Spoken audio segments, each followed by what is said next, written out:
Од денеска во функција е посебен шалтер во Оделот за граѓански работи во зградата на Македонската радиотелевизија во Скопје, кој ќе работи секој работен ден во периодот од 8 до 17 часот, на кој граѓаните ќе можат да поднесат барање за промена на контакт податоците кои ги доставиле при регистрација на возилата, доколку има настаната промена или во случај да имаат добиено известување со неточни податоци.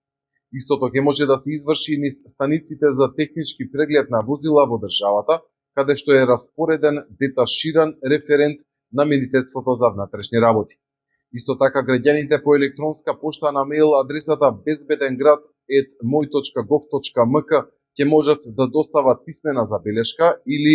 друг вид на нејасноти, прашања или проблеми поврзани со функционирањето и примената на системот Безбеден град, при што сите доставени забелешки ќе бидат евидентирани и разгледани согласно утврдените процедури.